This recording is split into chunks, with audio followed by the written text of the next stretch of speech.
नमस्कार दोस्तों, आपका आपके नए अपने चैनल पर स्वागत है। आज की इस वीडियो में हम मार्गशीर्ष माह के महात्म्य का अध्याय सुनेंगे। मार्गशीर्ष माह के महात्म्य के 5वें अध्याय के अनुसार ब्रह्मा जी कहने लगे कि हे अजित, श्री विष्णु को पंचामृत से तथा शंख में जल डालकर स्नान कराने से जो फल मिलता है वह कृपा करके मुझे कहिए। उसके बाद भगवान कहने लगे कि जो मनुष्य मुझको दुग्ध से स्नान कराते हैं उनको प्रत्येक बिंदु में 100 अश्वमेध यज्ञों का फल मिलता है। दही से स्नान कराने से दूध से 10 गुना, दही से 10 गुना तथा मधु से स्नान कराने से घी से 10 गुना और मधु से 10 गुना फल चीनी से स्नान कराने से मिलता है। मंत्र पढ़कर गंध पुष्प जल चढ़ाने से सबसे अधिक फल कहा गया है। हे देवताओं में से जो मनुष्य द्वादशी तथा पूर्णमासी के दिन गौ के दूध से मुझको स्नान कराता है वह महापापों का नाश करने वाला है। जैसे दूध से दही, घी तथा सब पदार्थों की उत्पत्ति कही गई है, इसी तरह दूध स्नान सभी मनोकामनाओं की सिद्धि होती है। दूध स्नान से सौभाग्य की प्राप्ति होती है। घी से स्नान कराने से मेरे लोक की प्राप्ति होती है। मार्गशीर्ष माह में जो मुझको चीनी और शहद से स्नान कराता है वह के सुख भोग कर फिर इस लोक में राजा होता है। जो मनुष्य मार्गशीर्ष माह में मुझको दूध से स्नान कराता है वह मनुष्य पृथ्वी पर राज अश्व रथों से पूर्ण राज पाता है। जो मार्गशीर्ष मास में मुझको परम श्रेष्ठ दूध से स्नान कराता है वह स्वर्ग में श्रेष्ठ माना जाता है। चंद्रलोक, इंद्रलोक, रुद्रलोक और वायुलोक में पूजित होता है। हे पुत्र, दूध से स्नान कराने पर तेज और पुष्टि की वृद्धि होती है और दुर्भाग्य का नाश होता है। जो मनुष्य मार्गशीर्ष मास में मुझको पंचामृत से स्नान कराता है वह पृथ्वी पर बंधु गुणों से शोचनीय नहीं होता। हे पुत्र, जो कपिला गो के दूध से मुझको स्नान कराता है वह 100 कपिला गो के दान का अधिकारी होता है। जो मार्गशीर्ष मास में मुझको पंचामृत से स्नान कराता है वह एक बिंदु से भी अपने कुल का उद्धार करता है। जो मनुष्य कपिला गो के दूध को शंख में भरकर भक्ति से मुझको स्नान कराता है वह समस्त तीर्थों का भागी होता है। जो शंख में अक्षत कुशा जल डालकर मार्गशीर्ष मास में मुझको स्नान कराता है वह भी समस्त तीर्थों के फल का भागी होता है। जो मनुष्य मार्गशीर्ष मास में शंख के जल से 8 बार स्नान कराता है वह श्रेष्ठ हो जाता है और मेरे लोक में पूजित होता है। और जो 16 शंख के जल से मुझको स्नान कराता है वो पापों से मुक्त होकर स्वर्गलोक में देवताओं से भी पूजित होता है। उसके बाद कहते हैं कि जो 24 बार शंख के जल से मुझको स्नान कराता है वह चिरकाल तक इंद्रलोक में वास करने के बाद इस लोक में राजा होता है। वह मनुष्य प्रत्येक शंख में स्वर्ण के दाल के फल के बराबर अधिकारी होता है। जो भक्त मार्गशीर्ष मास में शंख ध्वनि करके मुझको स्नान कराता है उसके पितृ उतने ही स्वर्ग में प्रतिष्ठित होते हैं। 1000 बार शंख के जल से मुझको स्नान कराता है वह सह परिवार महाप्रलय पर्यंत मुक्ति फल का भागी होता है।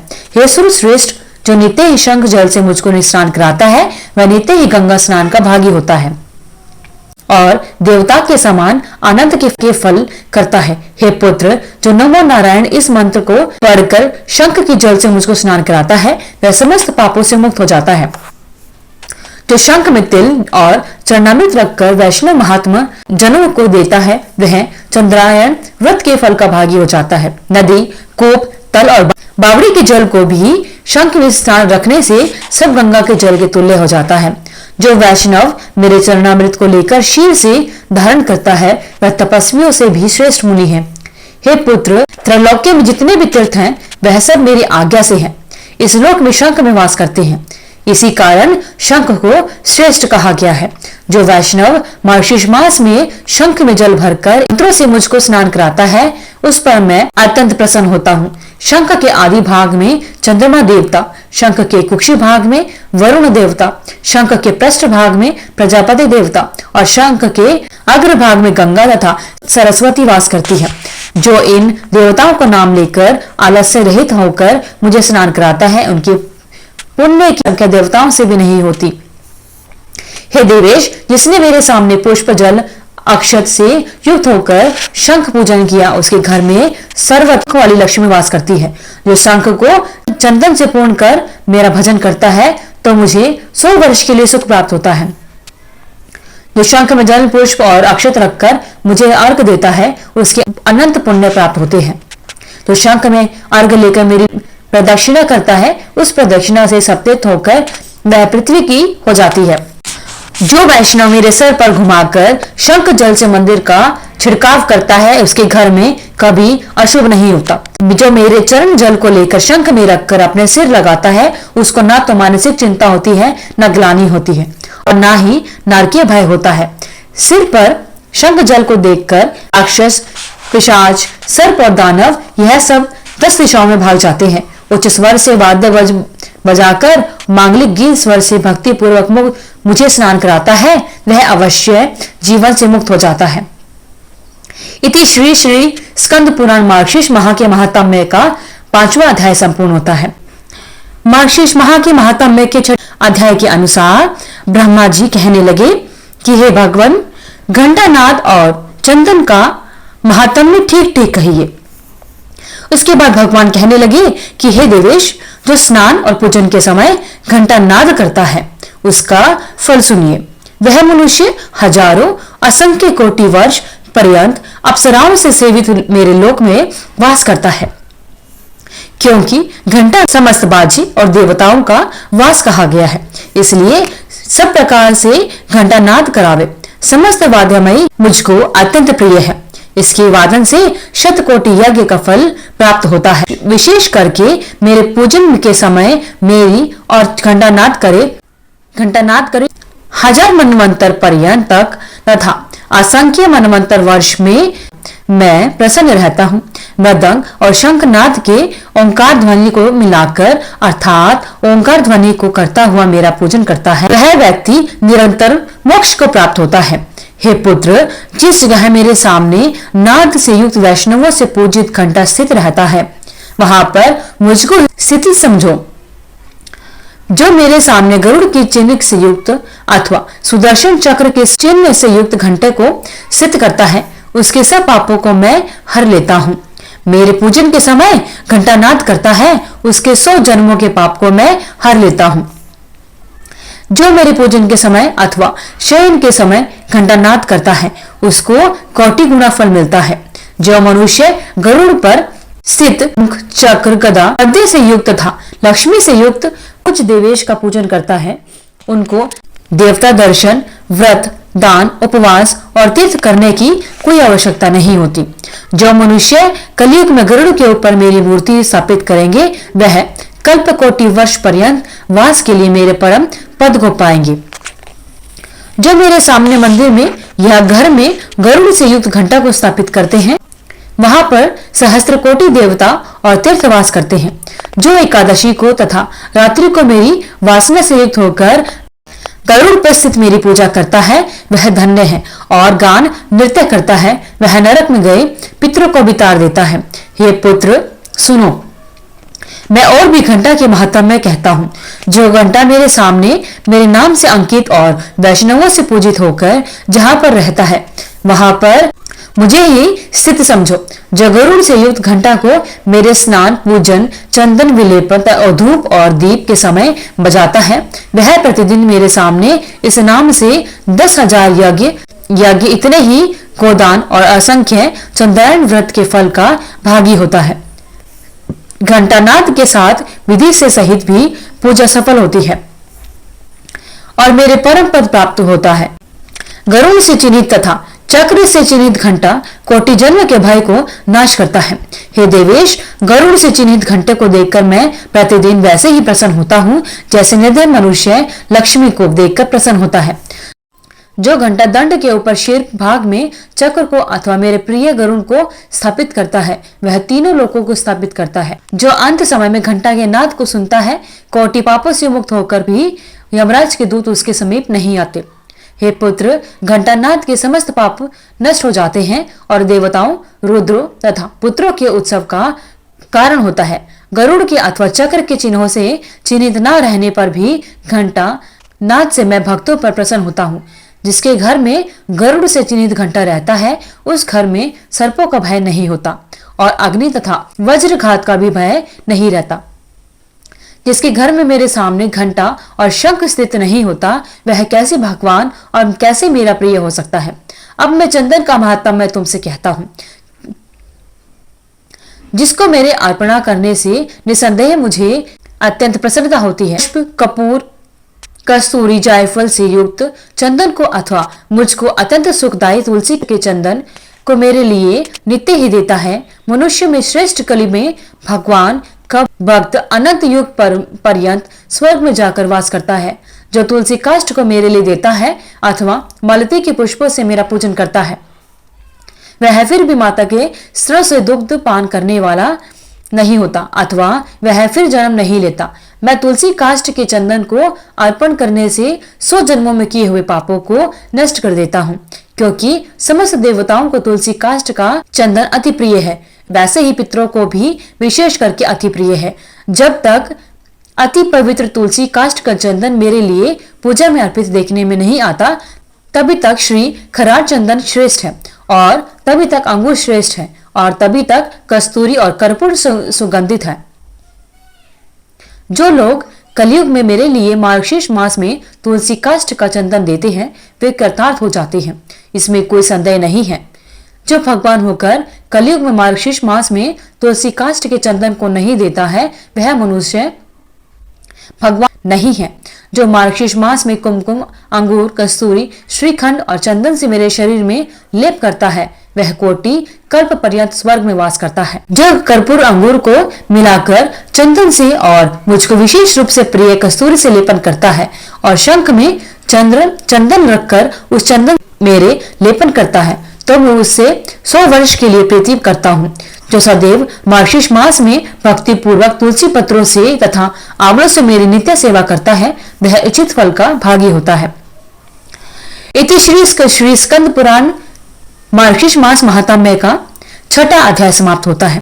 महात्म्य का 7वां अध्याय। तो ब्रह्मा जी कहने लगे कि हे भगवान, मनुष्य को जिस जिस पुष्प से जो जो फल मिलता है, समस्त पुष्पों के महात्म्य को कहिए। भगवान कहने लगे कि हे ब्राह्मण, जिस पुष्प से मुझको अत्यंत प्रसन्नता होती है, उन सब के बारे में मैं तुमसे कहता हूँ। मल्लिका यानी बेल का, मालती, युथिका, जूही का फूल, अति मुक्ति का, पाटली, करवीर, जयंती, विजया यानी भंग कुज्जक, तवक यानी कनेर का फूल,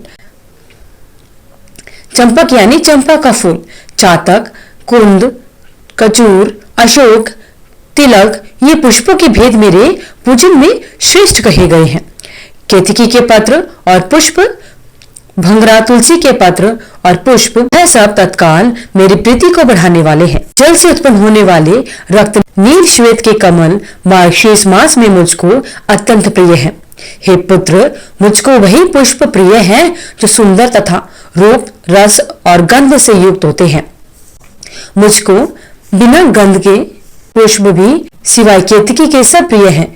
चंपा, अशोक, करवीर, युथिका यानी जूही, देवदारू, गुलाब का फूल, मलसरी, बेलपत्र, श्रीपत्र, भांग राजपत्र यानी भंगरे का पत्र और आमले के पत्र, ये सब मेरे प्रिय पत्र हैं, इसलिए ये मेरे पूजन में श्रेष्ठ कहे गए हैं। वन में, पर्वत में उत्पन्न तत्काल का उतरा हुआ, छिद्र रहित, जल से धुला हुआ, जंतु से रहित पत्र तथा पुष्पों से मेरा पूजन किया जाता है। बाग में उत्पन्न पुष्पों से मेरा पूजन किया जाता है।